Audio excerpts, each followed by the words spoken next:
I know your anger, I know your dreams. I've been everything you wanna be.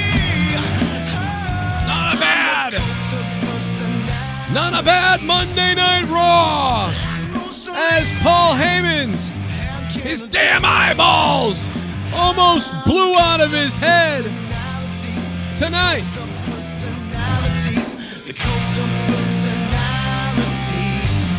My goodness, I thought Paul Heyman might have had a stroke tonight on Monday Night Raw. You talk about the bug eyes. You talk about heart palpitations. You talk about blood pressure, and you talk about glucose levels. Paul Heyman oozing orange fat tonight on Monday Night Raw. What? CM Punk gets the Stone Cold Steve Austin treatment as he hits the ring with a steel chair. How about that tonight? Not that bad, guys. Not that bad, Monday Night Raw. Not that bad, and a good match, too. Couple of good matches tonight on Raw. Oh, my God, my prayers are answered. Give me a good Monday Night Raw.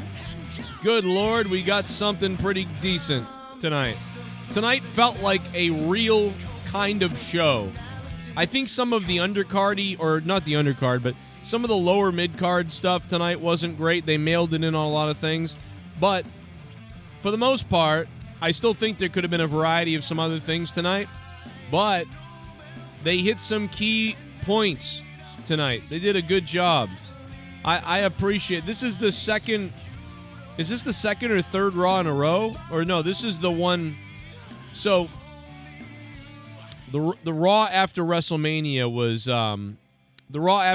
was actually pretty good, right? We thought that was actually pretty decent, and I think tonight they I think last week they fell off a bit. If I remember, I don't 100% remember, but I think they fell off last week a little bit. But I think they're kind of back tonight. I think this was pretty solid.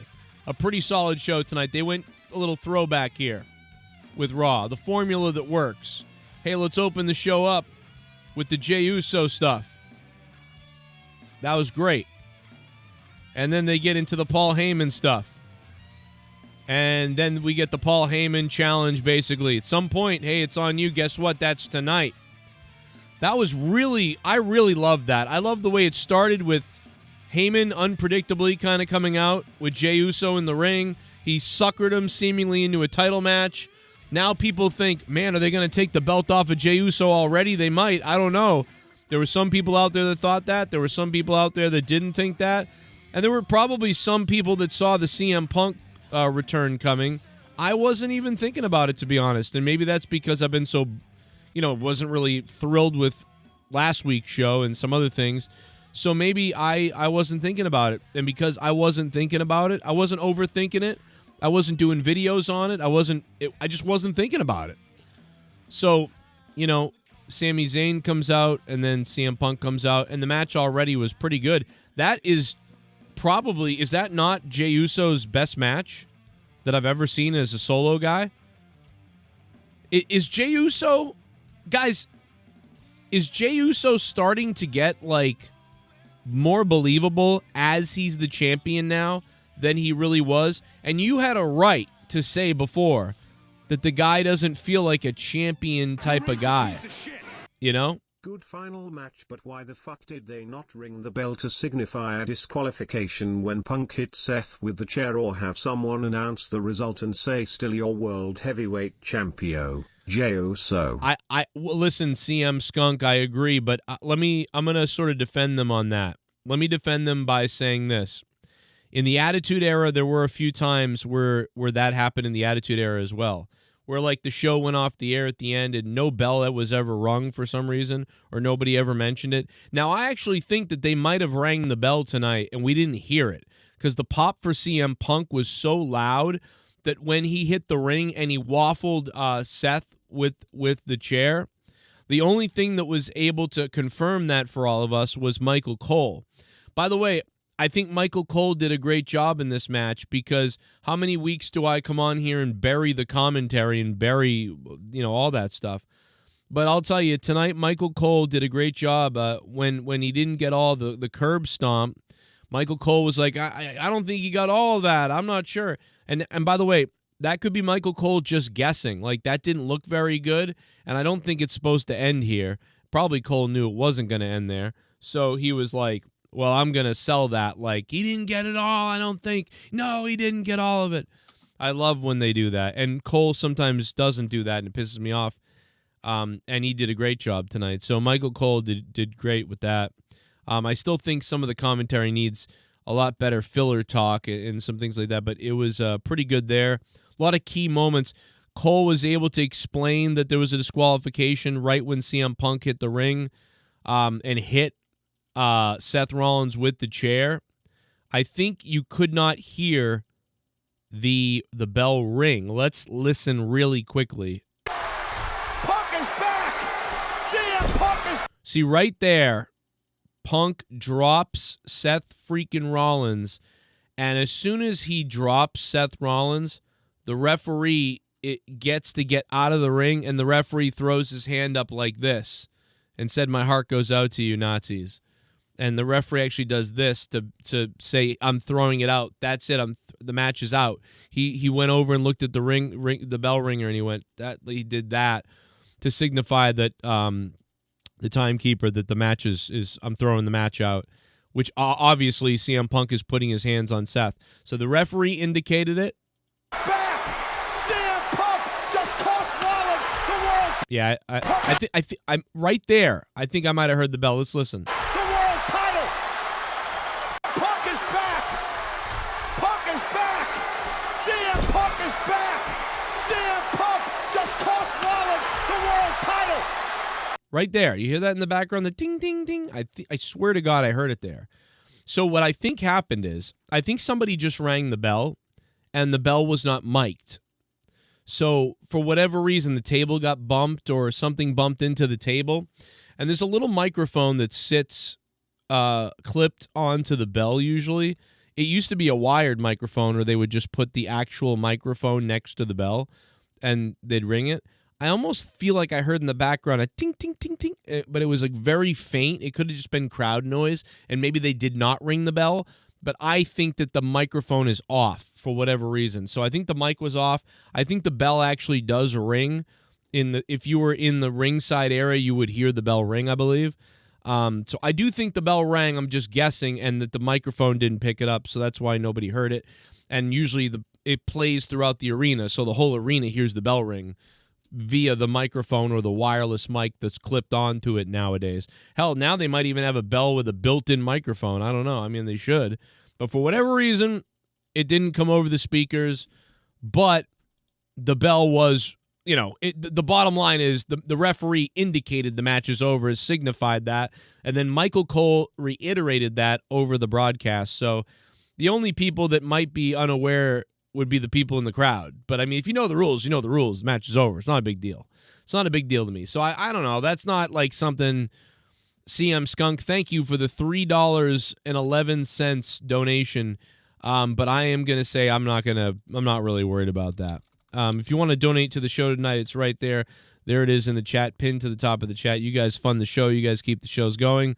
This might be one of our last Raw reviews for a while or whatever. I don't know what's up. But we'll see. But I wanted to be here tonight, and this was a good one. I'm glad we caught this one because this was better than last week. Thank God. Thank God. What a good show. I mean, for the most part. I mean, I have a high standard. I'm going to be honest with you guys. I have a high standard. And so some of you guys are going to be like, I think you're crazy, Joe. See, I reserve an 8 and a 9 for like shows that are just mind-blowingly good to me, or like that had really memorable, crazy things that happened. 8, 9, and a 10 or a 9.5. Those, you're not going to see that almost ever anymore. I would probably give tonight a 7. And maybe it's really a 6.5, but I'm going to give it a 7 because I feel good. You know, in a time where a lot of times Raw isn't that great, I'm going to give it a 7. In a time where, you know, it's the Attitude Era and maybe even the Ruthless Aggression Era or something like that, maybe this is like a 6.5 or something. I don't know. But I'm going to give it a 7 because you know what? The Seth Rollins, this ending was fun and it was good and it was cool. The match was really good. It got chaotic at the end. They're essentially giving Punk the Stone Cold treatment. This is like the Mick Foley win, even though it's an Uso defense. I like the way they did this. It worked out great for me. I enjoyed it. All the way from the opening of Raw to finishing off the story of the night here in the main event. So happy they did this. Very happy they did it. You know, Jey Uso has been a very active challenger, champion, and competitor recently, you know, with the world title being kind of more on the line and more involved than the WWE Undisputed Championship. So it kind of goes along with that sort of theme too. The match was a long main event match, man, that the fans liked. And was this probably Jey Uso's best match ever as a singles competitor? I think so. And then Pat McAfee with his promo on Gunther. Again, I kept thinking that it was not going well because Pat McAfee had a great promo last week, right? Pat McAfee came out and cut a really good promo. Pat McAfee came out tonight and he started off like kind of silly, Pat. It's okay, but you're waiting for him to almost lose it or for him to finish the promo and to be like, that's it, that's the promo. But then he finishes strong on the promo after a lot of glaze in the locals and some other things like that and just seeming like he's just happy to be there and things are going to go down. Now, back in the day when I first started my YouTube channel, I thought to myself, you know what? I'm going to have a YouTube channel that gets so big, my wrestling channel is going to get so big that the WWE is eventually going to notice this shit, and they're going to be like, you know what? Let's get this guy to work here. That's what I thought. And I'm like, someday I'm going to be in the ring because of this show and all the overlooking me and commentary and things that they did, and I'm going to be a YouTuber that makes it to WWE. It'll be crazy. Little did I know I wouldn't do that. I would have a little tiny YouTube show that would make me a nice income for, 5-7 years, and I would basically do what I would have done if I was on a good radio show. But little did I know there were going to be mega stars like the Logan Pauls and people like Pat McAfee, who was an NFL player and all these other things that he has a hookup on, who can just join the YouTube world and take over everybody easily.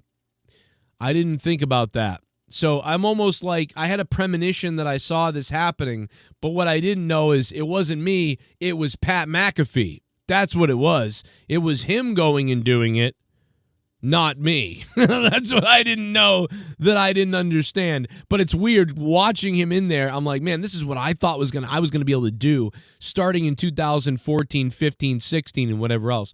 But it didn't work out that way. But, I did get an interview over there. But, so my point, though, is I'm rooting for Pat McAfee. So it was really good because he started trailing off. He was glazing the locals. And he was, I didn't know where he was going to go with it. I didn't know if it was going to fall flat. And then he just he went to the moon with it, which is great. Or I don't know if he went to the moon. It wasn't necessarily as good as last week, but it was pretty good. He got in Gunther's face and was pretty fucking good. It was so good that when Gunther held the microphone, it was like an Eminem rap battle moment. It was like an 8 Mile moment. You remember in 8 Mile where Eminem just shredded that one guy at the end and the guy just fucking dropped the microphone basically and gave up? That's what that was like. It was like Gunther might as well say nothing. I thought Gunther was going to actually drop the mic and just look at him and walk out of the ring and maybe turn around and then spit at him. I thought that would have been cool. I was doing it all in my head. I was like, oh, man, how are you going to fight back against that? And I think Gunther did a pretty good job. And he said he's not going to stop beating him. He brought up his daughter, which was weird. It was weird that he brought up his daughter and then really didn't say much else. I thought he was going to bring up his daughter and then say, I hope your daughter watches this match someday. And she goes, so she doesn't make the same mistake in life of picking a fight with somebody bigger than her, somebody better than her, someone smarter than her, someone stronger than her, because otherwise your daughter is going to grow up to be a loser just like you. But she'll get to watch Daddy be a loser over and over. What put Daddy in the hospital? What gave Daddy his brain damage? Where did it all go wrong for the family? It all went wrong when Daddy picked a fight with a genetic freak of a wolf, like whatever, something like that. I thought he could have gone there, but he just said, like, how was your daughter's birthday? It was just weird. But, so I thought maybe Gunther was just going to drop the mic and walk away, and then Pat McAfee was going to be like, yeah, see, he's scared, there he goes. And then Gunther was going to turn around and then just be like, and just spit all over Pat. And, and then boo, and it was going to be great. But no, Gunther tried to talk and tried to rebuttal it, and I think he did a pretty good job. But, yeah, man, Pat, man, I'll tell you, bro, that's not easy. That is not easy. Even if you're somebody who can flap their gums all over the place.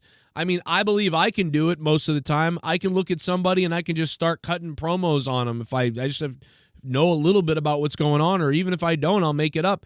I'll just go. Like, I have no trouble doing that. It's very rare that I freeze up a bit or I don't really understand. You know what I mean? But when you're doing both of those things, which I'm betting he's doing both of those things. I think Pat McAfee is planning out what he's going to say. It's like, here's what I'm going to do, and then I'm going to go into this, then I'm going to go into that, I'm going to go to... And I think he's planning it out, and he's going out there, and he's hitting it. And I think he might say a few extra things that he makes up. So when you can hybrid it like I think Pat McAfee is doing, that's the best of both worlds, man. Here's the script of what we're going to be saying pretty much, and then I might, rattle off some other improv as well. So great job by Pat McAfee, because this is a guy who should potentially be cutting promos that aren't as good as everybody else, but, he's actually cutting promos that are slightly better than most other people.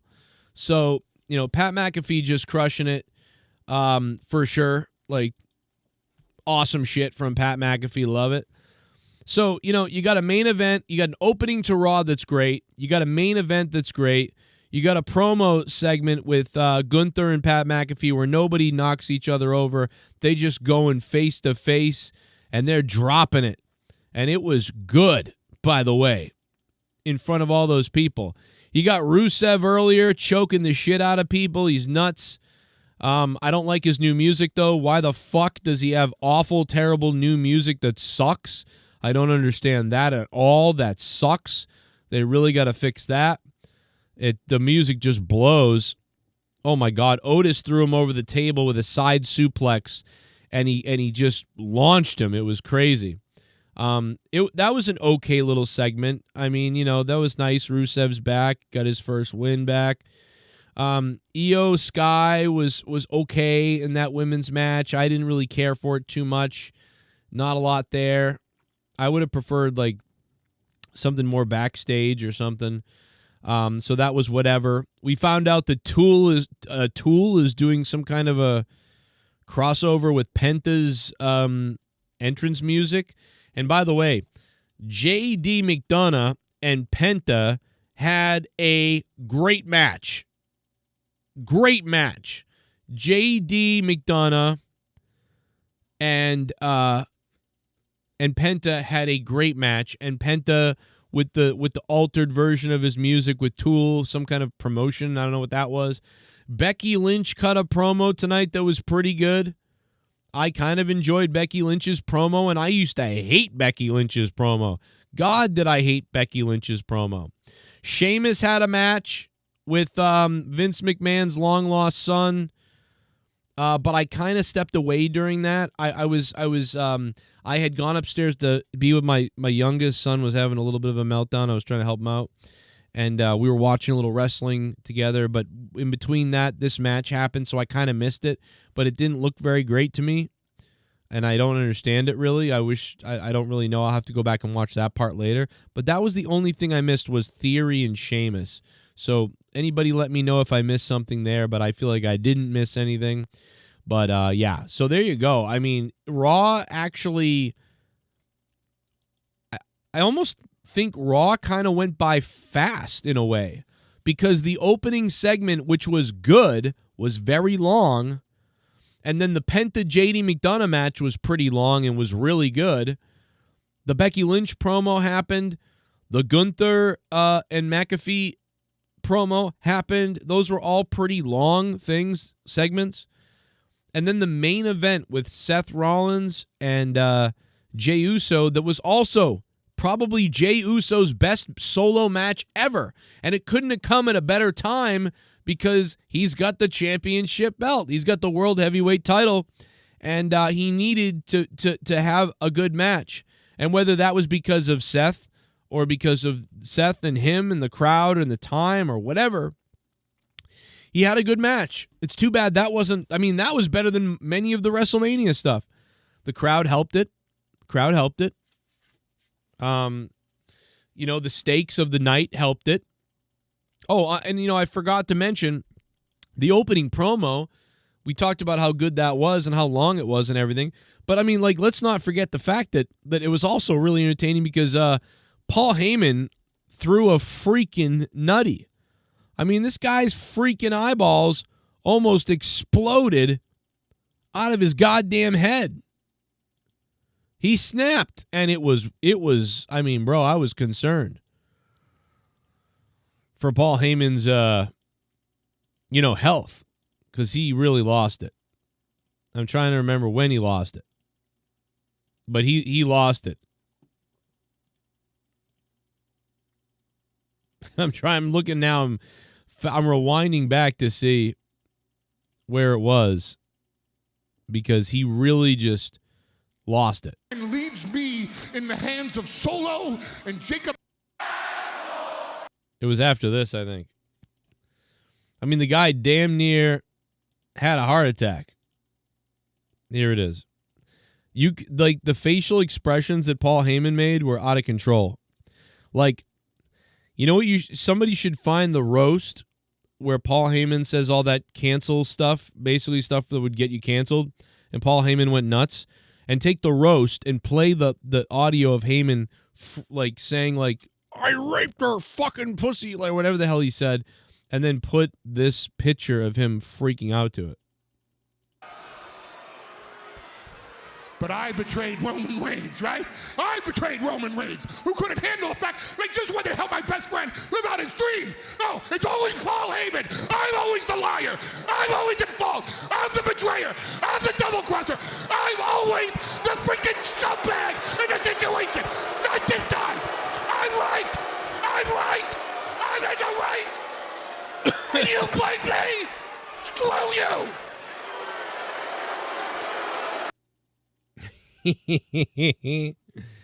Oh, man. That was great.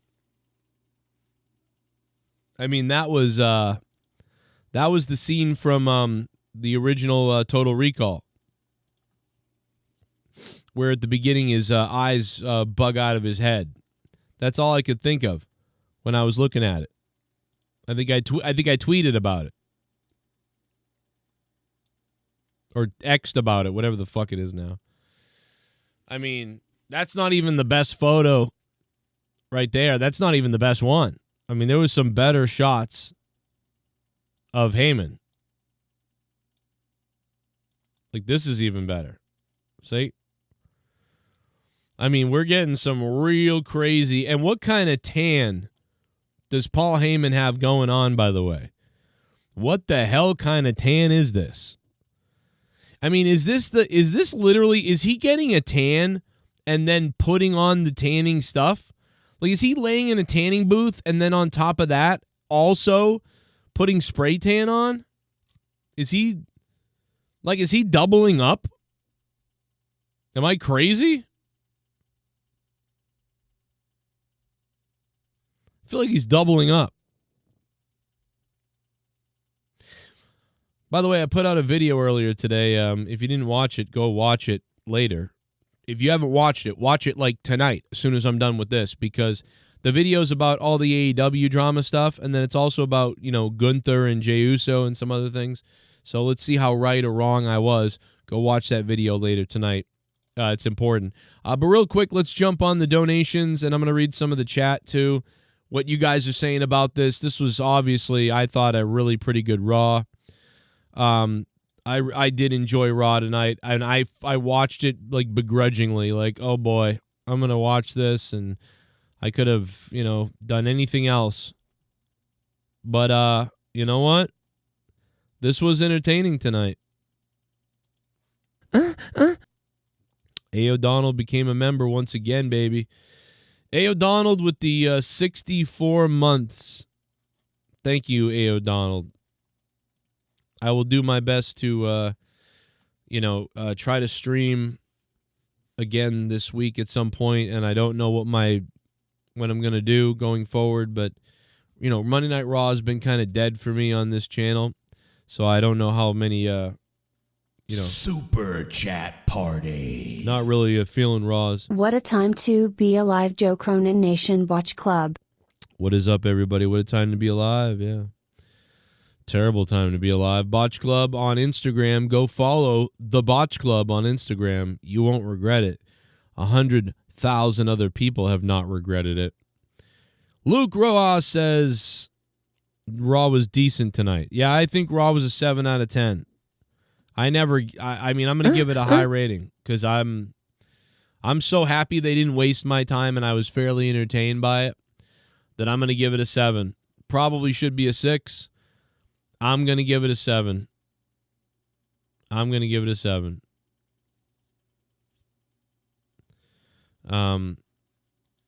I probably won't live much longer anyway, so it doesn't matter if I were to give it a bad grade. The WWE will be happy when I'm gone. Haystacks Monet gifted a membership. Thank you, Haystacks Monet. Yeah, click the like button if you can. We got 64 likes. That's not bad. Sheamus and Rusev should go back to their old songs. Yeah, I agree. I don't understand. I don't get Rusev's at all. His song sucks. I don't know what he has now, but it sucks. It sounds like... If you smell what demonic Hollywood is cooking, it's cooking babies, adrenochrome, brandy, oh my goodness, mixed baby will do. So give me it's the Bad Omen. The Rock wants your soul, then The Rock wants your roll. The Rock.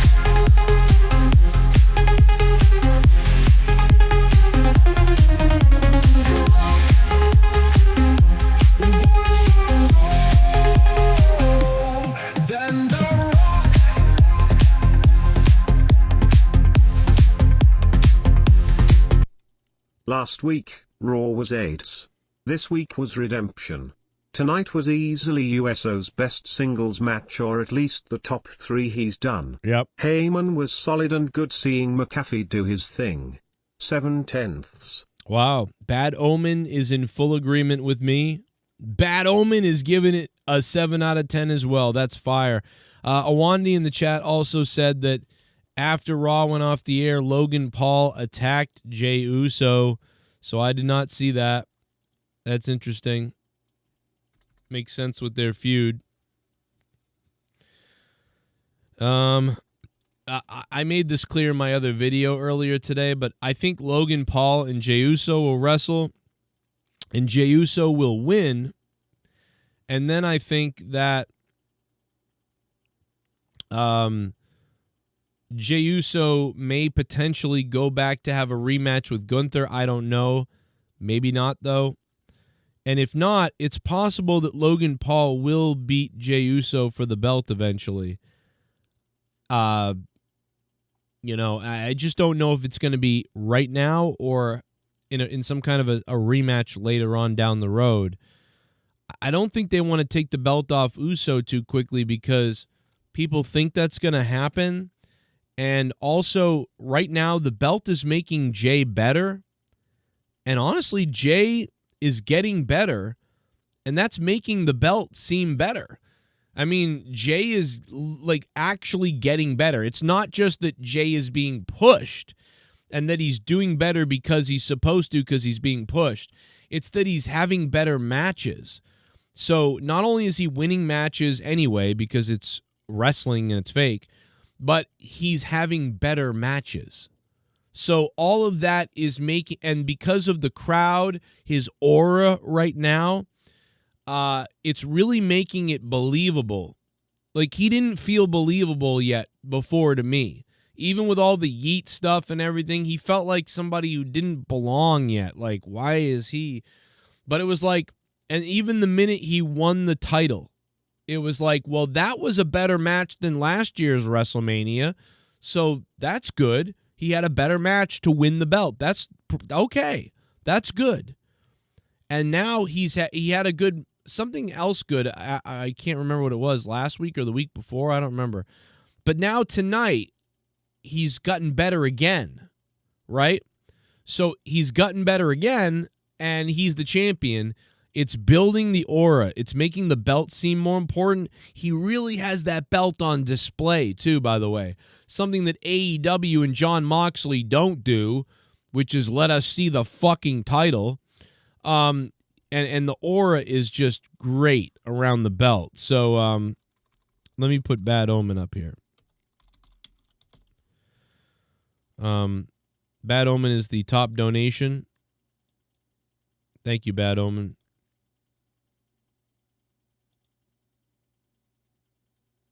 But if this is the last Raw review that I'm doing for at least a while,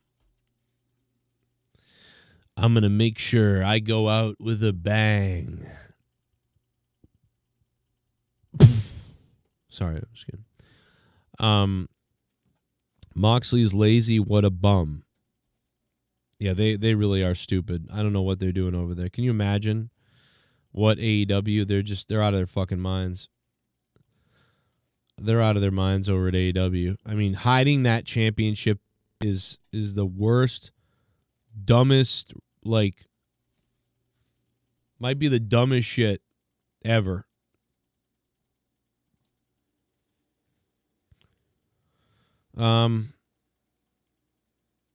Let's why don't we find out if the phone number works tonight? If you want to call in,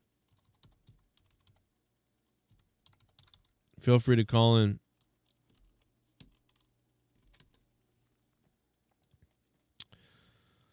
Mox should start drinking again. Yikes. Maybe he should. No, I don't think he should do that, but he should start thinking again and get that belt out of the goddamn briefcase. Because hiding that belt in a briefcase is stupid. CM Punk got the Stone Cold treatment tonight, which was nice. Former WWE superstar Duke the Dumpster Droese indicted for attempted aggravated sexual exploitation of a minor. Yikes. I don't know what that means. Used a Coinbase account to attempt to purchase child sexual assault material from the dark web. After the transaction was flagged, it was terminated, and Coinbase contacted the FBI. Oh my God. What?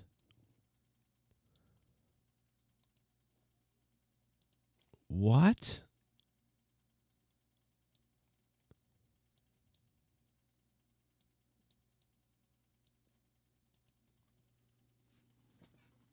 That's crazy.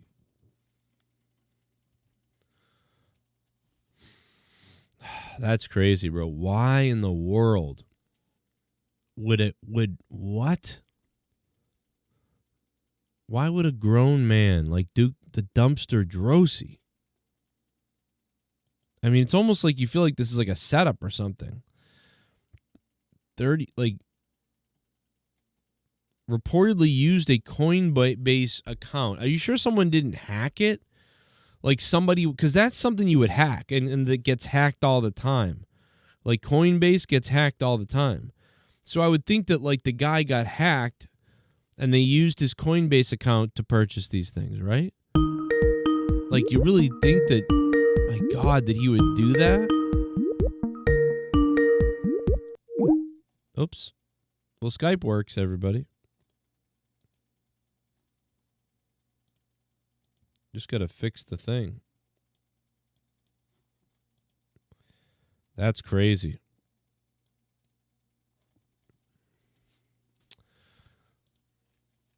Why would you want to buy?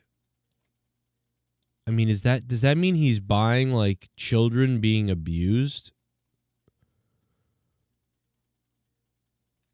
That's crazy. On the dark web?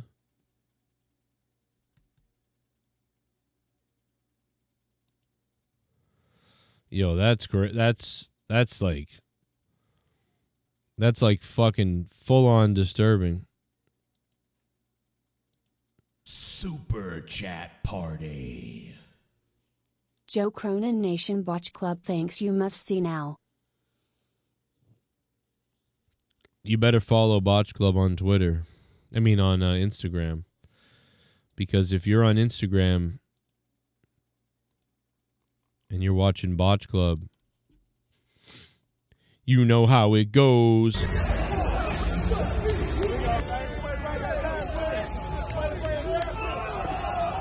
Hey, Bullfrog is a moron. Scissor me, Joe! Why did the WWE bury Cody? I don't really know what you mean by that, I guess. Are you saying because Cody has been off the air because he lost the belt and he's been gone? I don't think they buried him.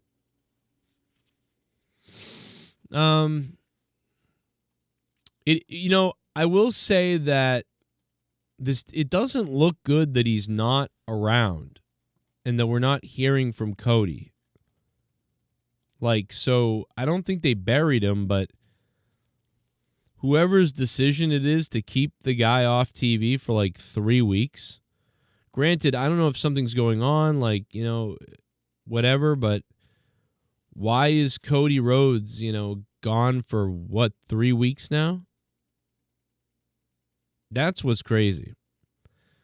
He's the number one guy in the company. You would think that we would be hearing from him at least. I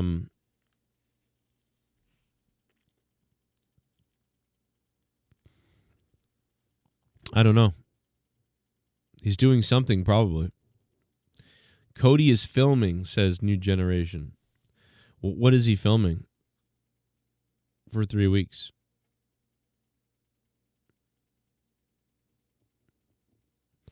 Logan Paul's attack after Raw on Uso is wild. Check this out. So I guess after Raw went off the air, Jey Uso was, giving some love to the crowd. What up, crowd? How you doing? Watch this. Boom! Oh my God! A fan knocked. Oh, that's Logan Paul! And now he's smiling and running away. Jey Uso is knocked out.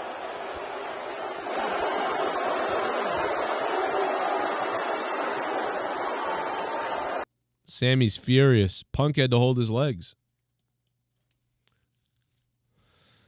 That was crazy. So that was pretty cool. I mean, dude, he looked like he fucking waffled him. Like, that was one of the best, like... Can we watch that in slow motion? That looked crazy. Let's watch that in super slow-mo, because that looked kind of wild. Boom! Oh my God, bro. That's one of the best.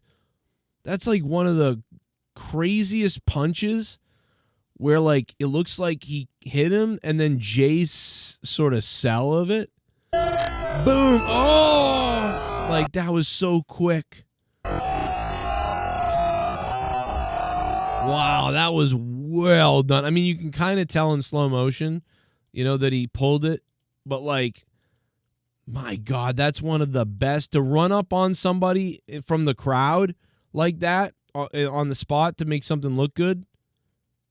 Oh my God, bro, that looked great. Look like he got toasted, bro. Fucking great, dude. That wasn't even on Raw, and that was great. How good was Raw tonight, guys? I'm giving it a 7. I'm giving Raw a 7. God damn, bro. Like, they did a lot of cool stuff tonight. Raw was a piece of shit last week, but Raw after Mania was good, and tonight's Raw was good too. Man, like, thank God.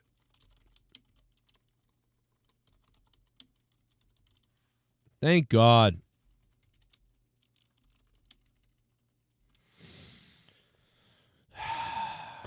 Well done tonight.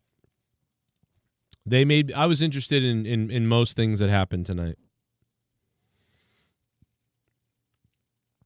In the chat, guys, in the chat, what do you rate Raw tonight? Give me your rating in the chat out of 10. Let me see out of 10 what you guys think. And when you're doing that, click the like button.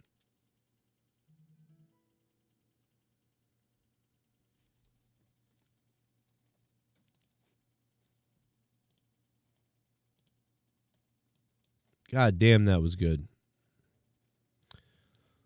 Looks like Rojas is waiting for me here.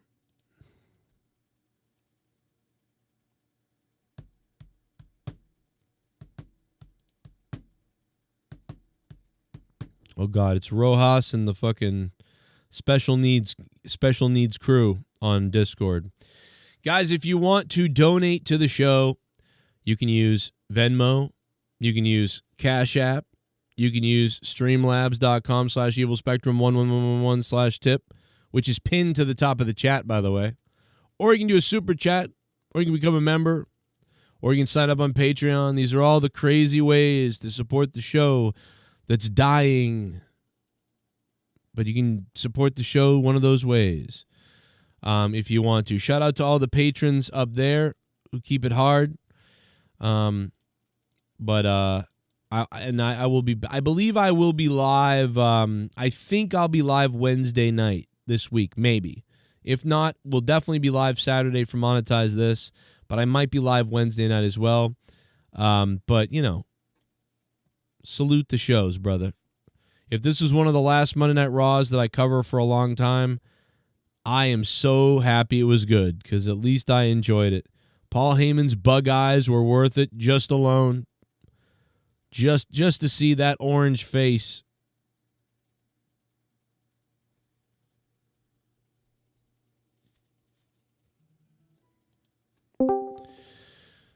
And there he is. The man himself. The Monetize This champion, Luke Rojas. Yes. That is an entrance. All right, that's what I'm talking about. That's respect for a champion right there. Yeah, I thought tonight was pretty good. You know, decent. I still don't think it was a perfect show, but no, it was not. Not quite as positive as you are. 7 out of 10s. I just very reserved for. Yeah, I think I'm giving them an extra point for some reason. I don't know why. Like, I feel like it is a 6 out of 10, but I'm like happy about it. So like I'm weirdly, you know what I'm saying? Like you were expecting a comatose Raw, and you got a Raw that was fun. For the most part, there were some very boring moments, but overall, I had a decent time watching it. I thought the Paul Heyman promo was pretty good. Everything he said made so much sense that it was weird that they're trying to frame it like he's in the wrong. And I'm like, but every sense, like Roman did abandon him. I mean, Roman is a scummy friend. Same with him. He's a scummy friend too. He tried to pit them together. So like that's one thing and it has nothing to do with tonight. It's just like the overall booking is that it seems like baby faces are written to be kind of like assholes, and the heels are all very rational, and that's just something that's weird to me. But then again, the fans cheered and booed. I'm sorry, they booed fucking Paul Heyman. So I don't know. But anyway, Yeah. Paul's great, but I liked the Becky Lynch promo, even though she said garbage 500 fucking times. Yeah. I thought it was pretty cool. I thought she looked pretty hot. I liked the Gunther and Pat McAfee promo.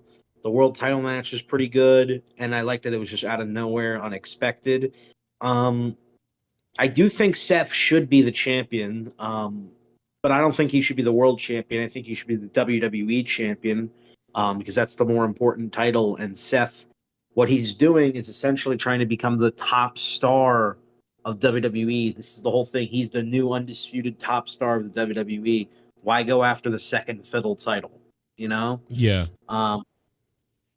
And so, but I did like the night overall. I don't think it was the best night in terms of building up to Backlash, because I think you should have had Logan Paul on the show at some point besides, like after, the match where he knocks Jey Uso out, which I said was going to happen. I just didn't think it was going to be once the show went off air, which I hate. They got to stop doing that. It's retarded. Stop doing it. Oh, did you see what happened off the air? I would have rather seen it on the air.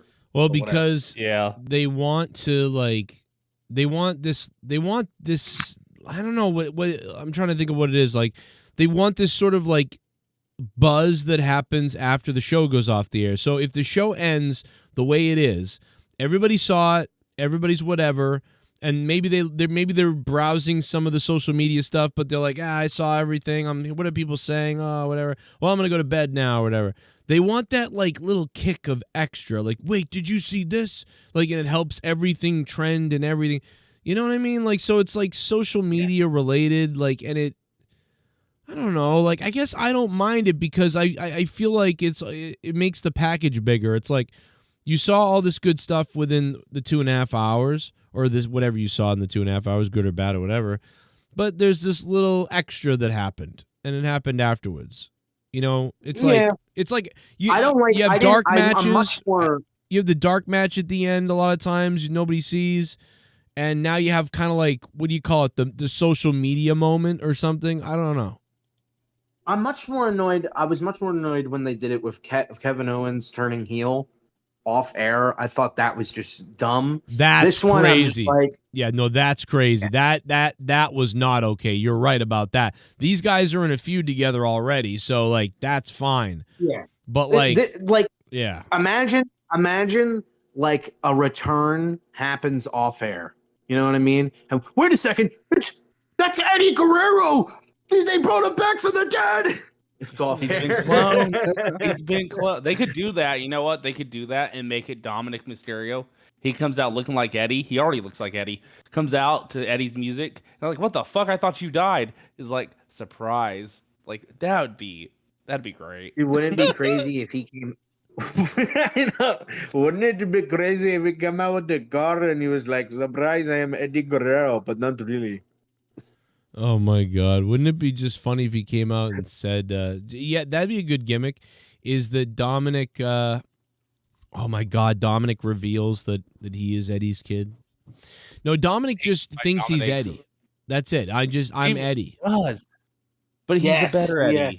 Is he a better Eddie? Why didn't they do that? Why didn't they? When he was fighting with his dad Ray, why didn't Dominic ask to change his name to? You know what? Don't call me that anymore because now I'm Dominic Guerrero. Like, oh God, that's fucked up, man. Dude, That's I think fucked they're up, saving it. No. They want Ray to retire eventually, right? That's probably when they're gonna do it. who? They'll do it. Yeah, when Rey Mysterio finally retires, his final opponent will probably be his son, and that whole feud will be him turning into a Guerrero. That would He be could probably go another 10 fucking years, Ray. I don't think he's retiring. not if he hurts himself. You know what they should do is they could have father versus son at WrestleMania. Did they already wrestle at WrestleMania? Yes. Oh yeah. 2 times. 2 times. Other than Yeah. they had that one match, and they never. We thought they were going to do a whole series of matches, and it's Yeah. like they had that one match, and they split them up. Yeah, I would think that if you were gonna retire Ray, that maybe Dominic would retire his own father. Like he'd be like, I'm gonna do what nobody else could do, and I'm gonna retire my own father, like something like that. Like that would be, but it's too. It's too late for that. Dom gives me early '90s Shawn Michaels vibes in a way, just the way he's kind of not wrestling wise, but like almost like he's got the girl with him. He's the IC champ. He's like this kind of like full of himself scumbag. But he hasn't, he's definitely not Shawn Michaels level in terms of wrestling or charisma. Yeah, he really wrestles more like Eddie. He kind of reminds me a little bit of Eddie, the way he wrestles. But Eddie was fucking way better and more intense. No, that's the thing. He's not as good. He's not as good as either one. He has a limited move set, whatever. And he's like if Shawn Michaels and Eddie Guerrero had a far less talented love child. You're right, which is still not bad. Like that's the thing. He's good. I like him, and he could get better. He could be. I just don't think the way he is right now, and I think he's only like 22, 23 years old, or however. Oh God, no, is he? I thought he was 25 now. Let me see how old he is. He's still fairly young. 28. Okay, 27, 28. He's still fairly young. He's 28. The thing that I don't like about wrestling now and WWE now, it's like they don't push guys until they're like 36. And it's like, well, you should have pushed them when they were like 28, 29. Well, the only people they did it with was the Shield. The Shield were like booked from very well from like their mid-20s. They were old too. I mean, when they first got here, they weren't. When they first got here, they were like all in their 20s still. Man, but 20. Roman was 30, wasn't he? Yeah, I thought Roman was 30. I'm pretty sure Ambrose was like 23 when they signed him originally. So I mean, how old is Dean? How old is John Mox? Dean Ambrose is is close to my age, I think. So he's 39 years old. He got to the WWE in 2012. That's like what? Fucking 14 years ago. Yep. Or 13 years ago. Yep. Right? He was 25, 24. Yeah, and Seth was younger than him. Roman, I think, is the slight oldest out of all of them. So they were all like 25 years old, and they all got immediately pushed to the main event scene. How many people can you say that for who are just sitting around doing nothing on the best years of their life? No, I think that they got lucky. First of all, they got lucky because once in a while the WWE would call people right up. They would be like, "We need this," and they'd call them up. That was their situation. We need this. And by the way, Roman Reigns was in FCW for a year and a half before they ever called him up. And, but he was. I know, but he was. Yeah. Well, so was Jon Moxley, and so was Seth Rollins. Yeah, but when they were there, brought to the main roster, they were all 2012 and like all about 25 years old. The thing I'm saying is, all three of these guys that were chosen, have ended up contributing so much to the wrestling business. If you want to shit on Moxley, whatever, go ahead. But they're all like staples in the wrestling industry now. And it's because the WWE pushed younger talent for once. Now, the only people who get paid attention to are people who are already established, while guys that are young and new get basically nothing for years and years and years and years. And like the Usos have been around since 2010, and only now are they finally getting any relevance. And now, what are you? Wait a minute. What are you talking about? Like, I'm trying to figure out what you're saying. But what I'm saying is all these people that are like that get into the business and they start at like 20 and they get signed in WWE at like 24, 25. Some of these people stay for like 10, 13, 14 years doing nothing really that big. But what are you saying? Why are you saying this about Jey Uso? He was in like one of the greatest tag teams ever. Greatest tag teams. I'd say greatest. When he was in the Usos, he was basically floundering around before the whole in the beginning bloodline stuff happened. Yeah, he won tag team titles in nothing meaningless fucking matches. No. Hold on a second. Hold on. No. 2016 Usos with the penitentiary shit. Those dudes were on to something. Those dudes were fucking amazing. Yeah, that's when they became amazing. And then they lost. Before that, they sucked. Yeah, but I'm trying to see what I'm trying to figure out what you're saying, because they brought up the Usos when they were like babies, and they became one of the biggest tag teams around for like over 10 years. So like you're saying they're bringing people up and not using them. I don't understand what that. How can you say that? Because So, I mean, first of 'cause all, that's what they do. Why? Okay, he wasn't talking to you. But first of all, he was in a tag team for fucking however many years. To me, I just feel like, so this guy's been in the company for how long, and they were in this tag team for that long, so they didn't have anything for this guy to do for that many years. Now They Jey did have Uso something. maybe Well, isn't why the are you best saying they person, had but- nothing? Wait a minute. Why are you saying the that there's tag team nothing for him to fucking do? Because being in the tag division for 15 years to me is a failure. It's not I a think that's well, that stupid. doesn't make any Because sense. he- That's crazy. because- This is because when he was he's young, one of the only because you ones had that a wasn't a chance- failure. Wait, so are you Because saying you had like, a chance when he was young to push him. But I'm gonna. Why are would you they? saying Why would about- no? Why would they break up a tag team that was the most successful tag team going for like 12 years and put him as a solo guy? Why would they do that? Okay, why are we? Okay, first of all, don't lie about that. It wasn't the most successful tag team for fucking years. They didn't do a lot for a lot of those years. It wasn't until they got involved with the Bloodline where they got this conception where they're the greatest tag team. of all time. wait a minute. They No, set no, no. themselves apart from all the other tag teams. When The they had that Usos are triple threat so ladder overrated. match. I can't stand Listen, it. They you might be right, When- but they had some really good matches at times. Like their stuff in 2013 was good, and that's way back in 2013. Yeah, Was they that would the do Kalisto some match? good stuff. I think that was the Kalisto They would match, get- right? The ladder match that they had for those titles. That Mhm. was one of the greatest matches they ever had, where it was the triple teams, all right? It was the Then they would Usos, do, it they was would the do that, and they would do that, and then Kalisto, they and would then it be was the other gone for team. like 6 weeks. Who was the other But that's the fucking thing. team? Yeah, but I'm I trying. can't Like, remember the other why team. would you? I'm trying to figure out like if you come up in the Because WWE. look at Angelo. I'm sorry, not Angelo Dawkins. Look at Montez Ford. This guy is, how old was he when he got into the WWE? That's a He's good had all the example. phenomenal- That's a good example. Yeah, Montez should Okay. go solo. But the Montez Usos should are go not solo. a good example Wait a second, because I would can really- tell would you really love- I why. would really love to Because he finish a point. doesn't I would really have love to a good finish point. match. Hey, faggots! I would really like to finish a point without Sparky Guts and you interrupting me every 2 fucking Why am seconds. I so I Sparky can make a Guts? point. I don't get it. I hope you fucking get shot in the guts. But anyway, what I wanted to say was, I even said that Jey Uso might not be the best example of that. But even then, Jey Uso, in my opinion, and the Usos in general, if you think about it, they've really been just floundering, doing a lot of like mediocre stuff in the tag division for years before they got to the Bloodline. Yeah, they had some brief stuff with the fucking Uso Because Penitentiary. they suck but it wasn't solo. exact- They sucked solo. That's why.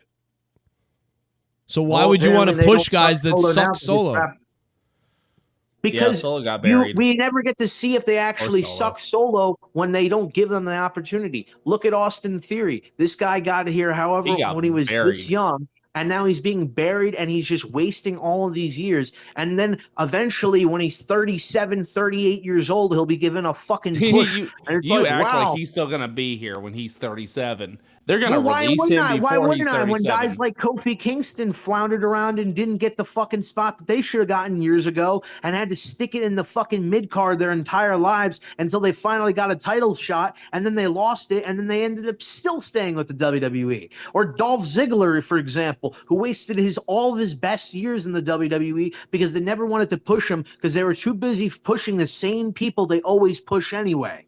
And the only people, in my opinion, that were like young, started young, and like have carried over into becoming these workhorse veterans and stuff in recent eras is really the Shield. And, you know, a lot of the women too, but that's because women are so like.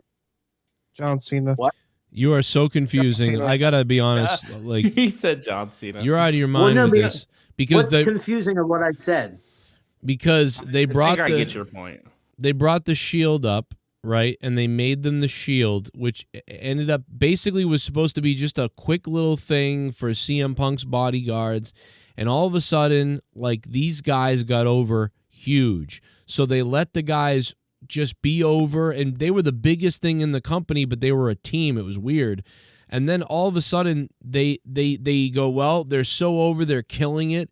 Let's break them up. And then each one individually kind of held his own when they broke them up.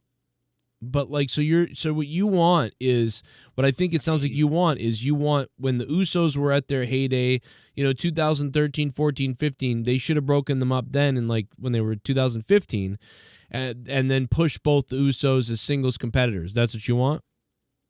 Well, I think it would have been much more beneficial to them as wrestlers, because then they wouldn't have to learn shit they already should have learned 10, 15 years missing ago. a big point here about the Usos, and a lot of people miss this. They're a tag team for a reason, right? Because their dad was a tag team, not the sexy tag team where he dances and shit. No, before that shit in the 90s. Yeah. I don't care if they were a tag team because Samoans sold their blood or whatever the fuck. It doesn't matter. I don't give a shit about that. I'm saying that these guys now don't. Jey Uso doesn't know how to wrestle a match properly, and he needs to have so much help, and he's finally starting to get better when he should have already been at this level if they had given him this position or given him opportunities years ago. What I'm saying is, you're not going to get new Dean Ambrose, Seth Rollins, or Roman Reigns if you just continue to not push these guys, and until they're like 36 years old or 37 years old. I mean, Cody's a great example. They should have pushed him when he was in his prime, but they waited too long, and then he finally got his opportunity when he's almost 40 years old. Now, but that happens all the time, Luke. That happens all the time in wrestling, especially wrestling. Wrestlers a lot of times hit their. How old was Stone Cold Steve Austin when he finally got over? When he finally got his chance, for real. But true, but was everybody in the Attitude Era in their 40s? All the top stars were in their 30s. In their 40s or like late 30s. They were in their 30s. I think Austin was 37 when he after he broke his neck and shit. 37. Wait, how old? Okay. Holy shit. Rock. No, hold on a second. Wasn't Rock like fucking 25? Rock was 25 when he came on the scene. I thought Triple H was pretty young. Shawn Michaels was pretty young. I think Triple H was 22. They weren't like 22 years old. But when Shawn Michaels came back from the fucking back thing, he was like only like what 32. Okay, all right. So 30 years ago, Austin would have been. 30 years ago, it'd be 19. What would it be? 1995. 30 years ago, yeah. Right? Yeah. Am I crazy? 97. The 90s were 30 years ago. Okay, Austin was 30. Man. He was 34 or something like that. So he was 34 during the 1998 or whatever, right? So something like that. So he was in his almost mid 30s when he got the big push, right? The mid 30s. Wow, Luke's right though. What do you mean? They get their pushes when they're in their 30s. I don't know what it is, but you have ceased to stop talking. Because fucking Uso. I know, dude. I'm gonna choke Sparky in a second, but let me tell you something. Fucking Uso is fucking an exception. It's a weird situation. These guys are not great solo. They're just not that great. Doesn't matter what they do. They're not that great. But you know what? They're great as a fucking tag team. How about the Legion of Doom? This is like someone being like, why didn't they break up the Legion of Doom so that they could have their solo runs? They never got to have a push. It's the fucking Legion of Doom. They're a fucking tag team. Like, why would you want them to be broken up? The Usos are going to go down as the best or one of the best ever. I think they're a little overrated too. I think the Usos get more credit because because the Usos had nothing else to offer. They're just good when they're together. They're together, it's good. They're not together, it's not very good. I don't know how you can be considered the greatest tag team in the world if everybody hates your wrestling matches. No, that's all I'm saying. They're considered one of the best tag teams of all time. They're going to be considered the top 10, in the top 10 for sure. I don't know where on that top 10 you're going to put them, but they're there. Reese Angle, what are you talking about? Cody is in his prime, you retard, Luke. Cody's almost 40 years old.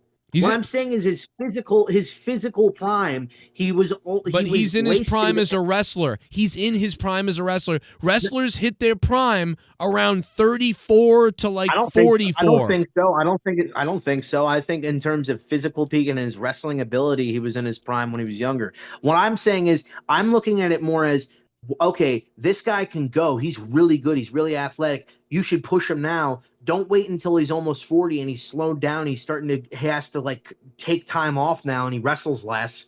I just think it's weird that all the top stars are now like guys who are basically ready in the twilight of their career. And there's only a few newer stars that are being built, but these guys are also older. These like Jey Uso, I mean, like when Seth Rollins and whoever fucking these guys retires, who's gonna be taking over? Is Austin Theory gonna finally be pushed when he's 36 years old?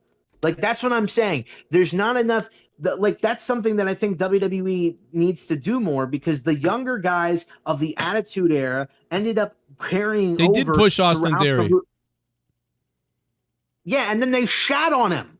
Like they pushed him and it didn't work. It didn't work because he's too young. He's not ready yet. That's why it didn't work. They fucked it up. They fucked it up. It wasn't he fucked it up and it didn't work. They fucked it up. They gave him the money to bank when they shouldn't have, and they had no intention to take off the titles of Roman, and they only had they have one world fucking title and they just unified it. Why would you give it to a guy who's not going to be winning the world title? That's stupid. Then Triple H didn't like him for whatever reason and took a big fucking shit on him and made him fucking cash in for the US title, and he looked like a moron because he lost. And now he's been doing nothing with Grayson Waller for all these years, wasting all this fucking time. That's his fault. You know why? He didn't get over. Because I've seen enough of him. I've seen enough of him to know right now he's not very. It's not going to be. It's not great. He looks good. He looks good, and he can kind of talk on the mic. I don't know what makes him worse than who's the other guy they just hired? Ricky Starks or Ricky Saints now. What's the difference? You see him, and it's not going to work with him. We probably said the same thing about Jey Uso. Yeah, they're building up Braun Breaker. Someone said. Yeah, because what happens, Luke, is you look at somebody and you get a feeling, and you get and here's what we're doing, and sometimes it doesn't work out, and sometimes some people, not everybody, some people mature later, and they actually come off better when they're older for whatever reason. They just do. Like Cody Rhodes looked like a goofy young kid. He kind of did. He kind of looked goofy. He kind of looked like a goofy young kid. Then he went into Stardust, which they buried him into that, right? But at least he's doing stuff. Then when he left, he made. I liked Cody Rhodes as a heel. I did too. I liked what he was doing in 2012, and then they basically turned him into a joke, idiot, retard, for no reason, because the WWE buries all of its younger talent and doesn't realize what they have until it's too late, and then they're 38 years old and 40 years old, and they can only get so much mileage out of them. But hey, how come this guy's only wrestling once a month? Oh, maybe it's because he's almost in the retirement home. That's why. Hey, maybe if you pushed him when he was 28 years old, you could have gotten a lot of mileage out of him. It worked with Seth Rollins. It worked with fucking Roman Reigns. It worked with Dean Ambrose. These guys used to wrestle every fucking week and were the top stars. Now the top stars don't fucking do much, and the only ones you got are Jey Uso, who, in my opinion, he's only starting to get there as this world champion. Right. He's getting better. I thought he was going to suck balls. I can't believe he's gotten a little bit better, you know? It really has gotten better every week. Yeah, I mean, I kind of get what you're saying. I think that they are missed opportunities, but at the same time, just watching wrestling for so long, it just feels like a lot of times guys, you know, come into their own later, or sometimes things just don't sync up. A guy goes out there and it doesn't. They finally give him time to do it. That's why. I mean, sometimes that's it. Look at The Rock. They hire all these young people. They give them one segment, and it didn't work. Then you don't see that person for 8 weeks, 9 weeks, 10 weeks. Then that person gets released, and then then the fucking stupid little succubusses who want to stick up for the WWE all the time go, they weren't doing anything anyway. They didn't because they didn't give them a fucking chance. When you don't give these people chances and you don't give them any opportunities to shine, and then they don't work or people don't care about them, and then you release them, that's your fucking fault because you're stupid. Yeah, but why did you even hire these people? I'm trying to think of, like, I agree with some of the stuff you're saying, but, like, tell me don't agree with who the fuck has been, you know what I mean, who's good that's been released? I mean, I think I liked Braun Strowman. He sucks. it's just more of like a history of like a lot of the people they've hired in the past that, or even not even the hired, just that sit there and don't do anything for all these years. It's like, why? What's the point of even hiring them Because if you're not going to give them a chance? they throw 100 darts at the wall and look for one to stick on a piece of gold or something, and then when they don't, they shuffle it around and they throw them again, and then they shuffle them around and they throw them again. And some of the darts, you know what I mean? Sometimes when you do that, a couple of them that were probably good get away, and you fucked up. And then some of them, you just happen to strike gold. And some of them, they don't strike gold for 10 after 15 throws. You know what I mean? It's like that's what they do. They just throw shit and see what happens. Hey, let's strap. This is what I imagine. This is what I imagine. They're doing it with Uso right now. They're doing it with Uso right now. They're like, yo, let's push Uso out of nowhere because this yeet thing got over and something's working. Shit, he's gonna win the Rumble. He's gonna go to the WrestleMania. Like, he had that great bloodline story where that he kind of did that, and he's been progressing upwards. Let's give him this now. Let's see what happens. And it's working. And so they just keep rolling with it. So, like, you're seeing that right now with Uso. But in the past, they were like, these guys don't want to break up. They don't want to go their separate ways. They want to be a tag team together. You know, like, they said that. So it's like they weren't looking to be pushed as solo wrestlers. Well, I'm gonna be honest with you. My argument really didn't center around Jey Uso. I feel like I was more like bringing him up as a side example. My main argument is other people in the company. How about Drew McIntyre? Let's talk about Drew McIntyre. They bring up Drew McIntyre, the chosen one. I'm the chosen one. And they roll him out there, and he looks good. He's got a great theme. For a little while, he beats people up. They put him over. He's going to be this thing, and it's not really working great. And it's not working. He's not getting a great response or whatever. They just give up on him very quick after trying to push him. They just realize that no one's really responding, and you know what? He's just kind of a generic big guy heel person. People were responding though. That's the thing. I don't know what you're talking about, because when I was younger, I hated Drew McIntyre as a heel. And I didn't like, and I booed him. No, he was all right. He was all right. I mean, he wasn't. I liked him. That's the thing. They gave up on him immediately, and then they gave him shit, fucking awful booking. And imagine all the amazing years we could have gotten of Drew McIntyre if they didn't just give up on him. That's what I'm saying. Like, I don't think it's weird. I just think it's weird that they only decide to give these guys a shot when they're like already 38. That literally happened. This is like in fucking baseball when like a manager takes over a team and you're like, this guy's going to be the greatest manager. Like, when you got a new manager, we're all pumped up. And then he has like a good couple of months and then things don't go great. And then the next year he comes out and the team does worse. And then the team fires him. It's like that just happens sometimes. And then guess what? That manager goes and manages somewhere else for 10 years and he wins a couple World Series. And then all of a sudden your team brings him back. You know what I mean? And then he's a veteran. And then he's still doing nothing, though. That's the thing. He's still doing nothing. That's the thing. Why? Why do you think he's doing nothing? How do you know he's doing nothing? Drew McIntyre? Yeah, because he's right. No. Not nothing in a sense of like he's not doing anything. But what I'm saying is he's not being utilized to his full potential like a lot of these people that they get, in my opinion, are kind of being wasted, because how many years do you spend sitting in the back waiting for your moment, waiting for your opportunity? These are years that we could have been having a lot of good matches, a lot of great things with this person. So this is crazy. So Gunther is. I view it as a waste of talent when you only decide to push them after like year 9 of having them. There's only so many spots. Drew didn't get his initial push to the main world title until like 2 or 3 years after he had gotten called back up to the main roster.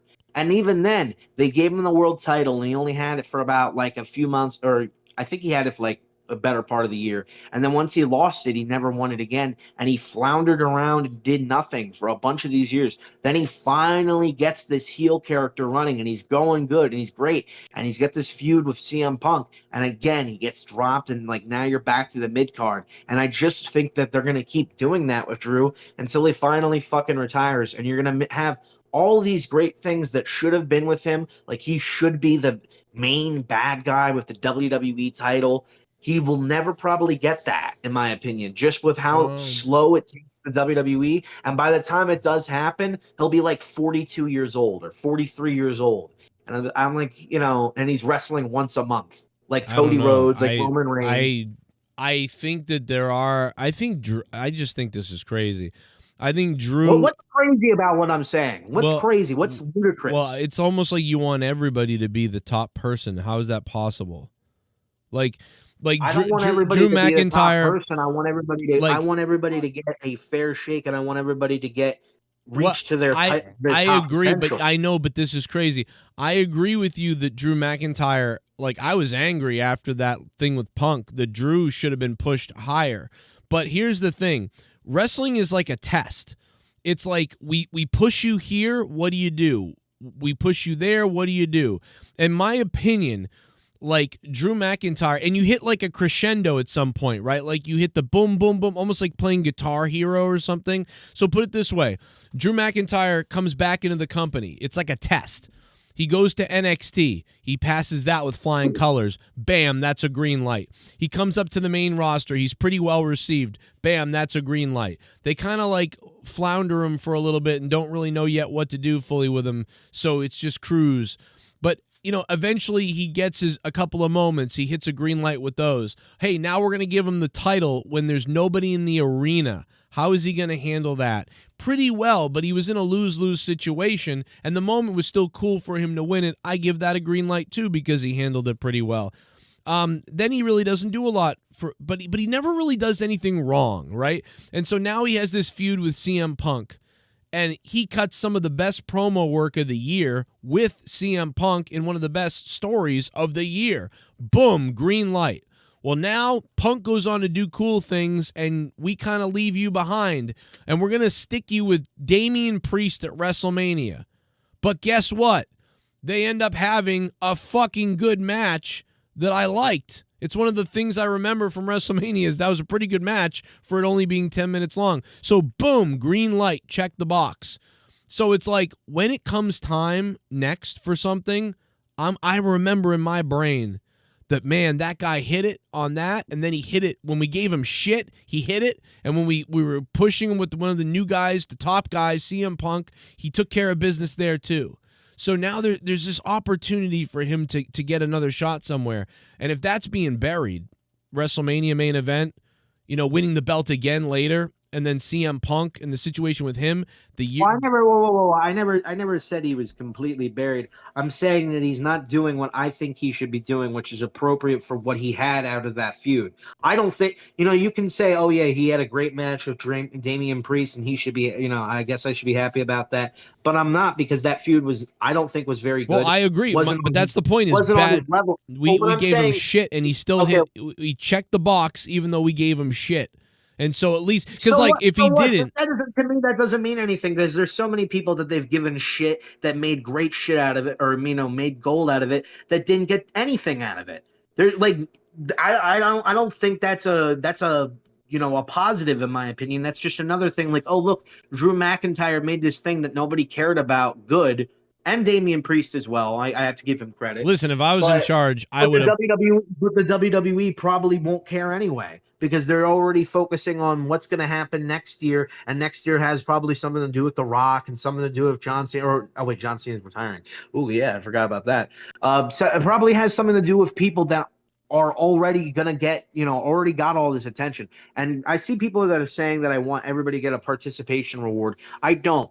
I just liked when there was multiple big top stars that all got chances with the title during, you know, throughout the year. I don't like these big year-long reigns anymore. I don't like where one guy now can't get the title, or like can't get that opportunity because what they're doing with this feud. To me, I just think that there's a lot of people that get wasted and don't get their opportunity to shine like others in the past did, because WWE is more focused around pushing the same guys it's always pushed for the past 10 fucking years. Only now they're finally starting to switch it up with Jey Uso, and so you would have lost it during the Hulk Hogan era. But even then, the world title is a mid-card thing. He's not really a main eventer. And yeah, I would have lost it during exactly. the Hogan thing because I don't like repetitive television. I don't like the same thing over and over again. I didn't like John Cena winning over and over again. I know now everybody has made up nostalgia where that's amazing.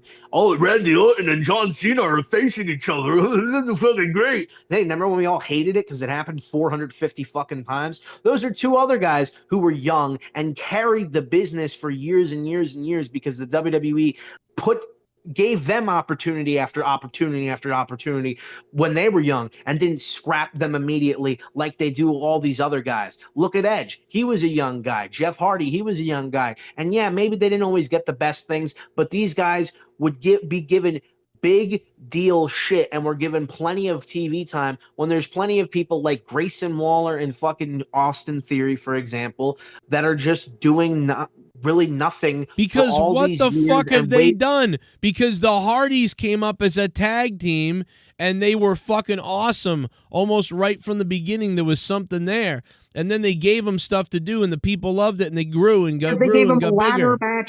Because they gave them ladder matches and fucking table ladders and chairs matches. And I'm not. That's not what they started with. They didn't start with that.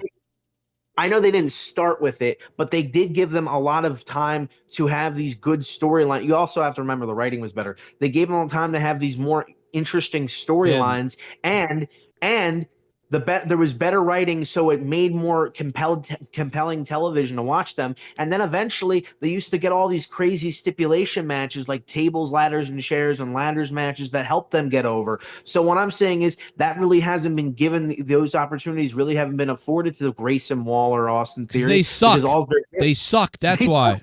No, they don't suck. Yes, they do. Yes, they do. They suck. Grayson sucks. Austin they suck because the WWE presents them in a shitty way. Well, that's no, why. Listen. No, it's because Grayson has no fucking I think talent. the WWE presents a lot of people in their shittiest ways because they don't suck. They're just not. They're not the Hardys. They don't suck. They're just not the Hardys. Okay. And the Usos aren't the Hardys either. They suck. That's no. I'm sorry. Like, I mean, I think that like when Austin Theory cuts promos, like he's pretty good. But like, and he should be better than he is. I agree with that. I don't think he should have ever been pushed the way he was.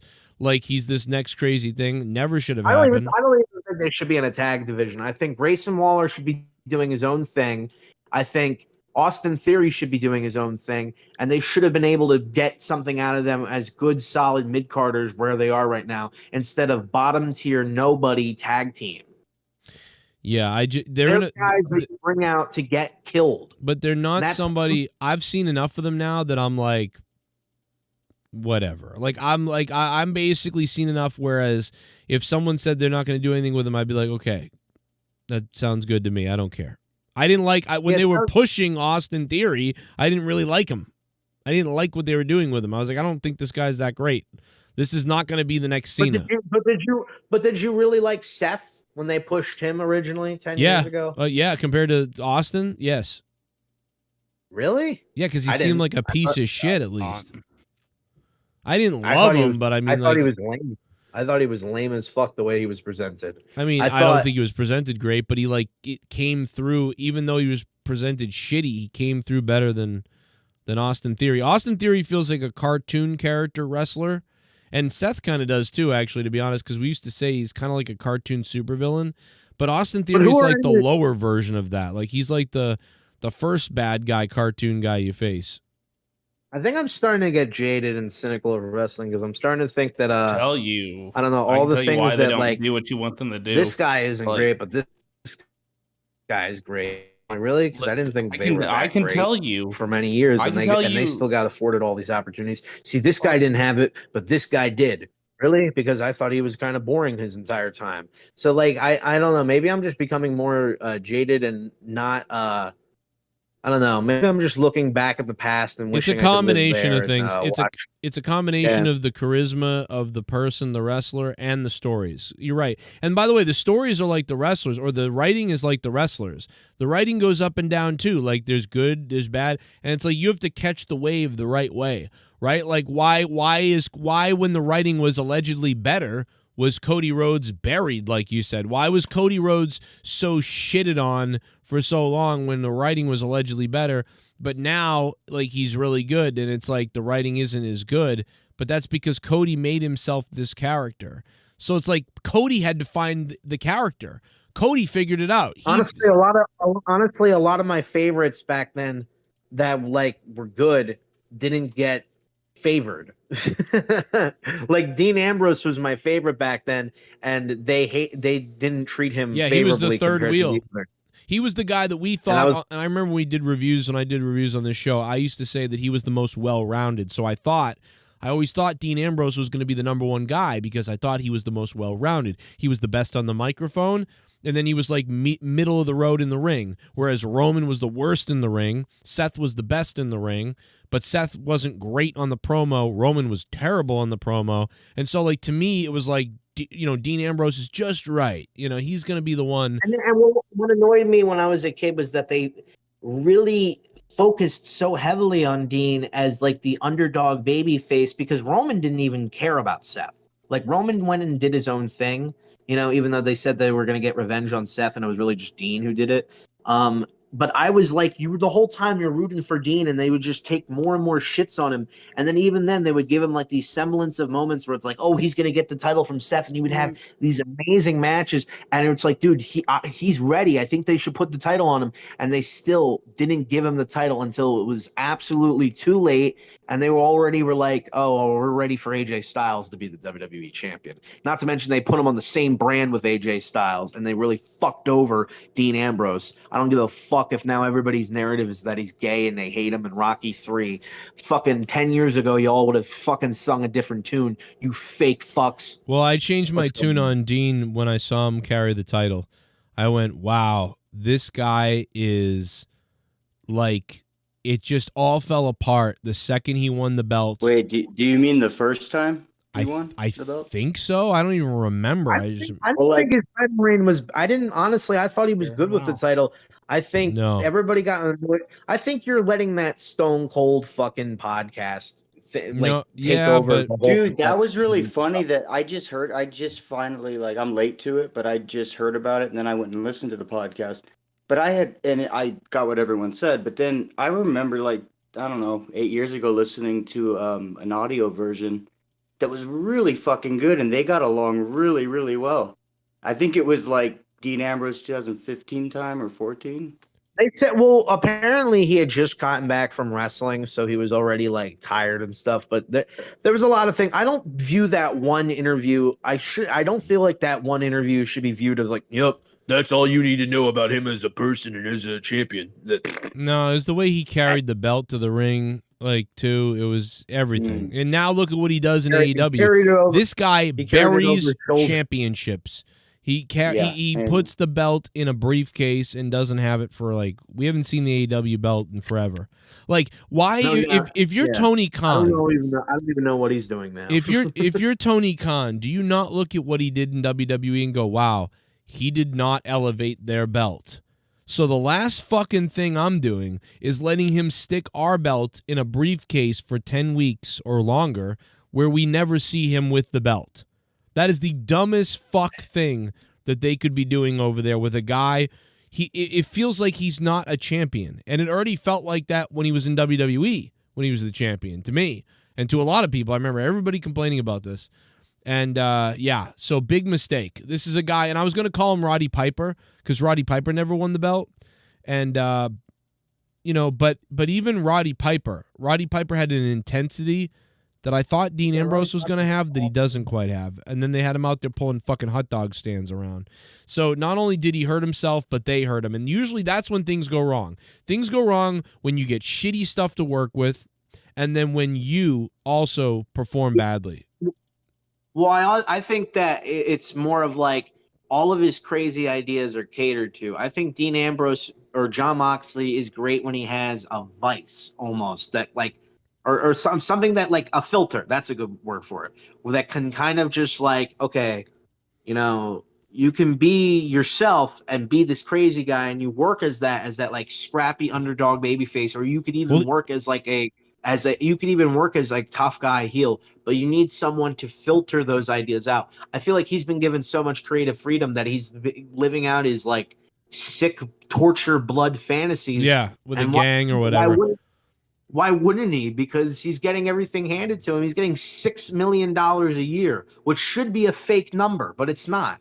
And Sasha Banks is getting paid $5 million a year. Well, you know, in WWE they had real cheesy ideas for him, and he hated it, but he had to do it. But now that he's in AEW, like you said, he's got ideas, and they basically listen to him. And Tony Khan loves him because he's not going to go on a podcast and say WWE. So that makes Tony Khan happy, and so he's a loyalist over there. So he plays ball. So that's why he's not in trouble. Mercedes is too big to be in trouble as well. So isn't Jericho. But if you're Swerve Strickland, you're in trouble. You lied to Tony Khan about your contract offer from WWE, contract tampering, and you said WWE's name a bunch of times. And he lied. He lied about something. He picked a fight with Booker T. He told everybody that they were going to start this new show that they fell through and didn't happen, that he wasn't supposed to talk about. He's a fucking idiot. Swerve Strickland is a dumb fuck.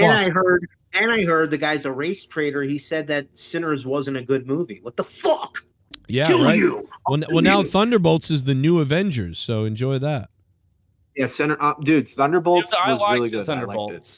That's why, dude. Yeah, I saw it twice. That's why they peeled off the name and changed the name to New Avengers today, because That's such a spoiler. They wanted to call it New Avengers, but is that the new title in the movie theaters now? It's revealed at the very end. They're calling it New Avengers. They're calling it New Avengers. Well, no, that's so cool. So like they. Thunderbolts with the asterisk the whole time, and then they had the title. Breaking news today all over all these websites, and I just thought that was fucking lame as fuck. But they shouldn't have ruined that. The whole world spoiled it. The whole fucking world spoiled it today. It was all over every news station everywhere. It's in the after credits. Like it's revealed at the that's really dumb. In the after credits. That's like one of the cool after credits moments at the end. Yeah, so. Again, so like I mean, dude, it's everywhere. It's like all over the place. Like today, they revealed the new name, and they peel off the tape, and it says New Avengers, and that's what it's all over the place today. Yeah, so I'm like, why would they do that? When they sell that as a DVD, they're going to be selling it as the New Avengers. That's weird. Yeah, they are. I don't know if they should have done that. It's going to be really funny. No, confusing. the funniest shit is they killed but the movie was really good, and I think you should watch it with kids. All right, I can't do this anymore. I can't do the talking over. Jesus Christ. Everybody, whatever. I don't know. I was supposed to end this stream a while ago. And I can't deal with that.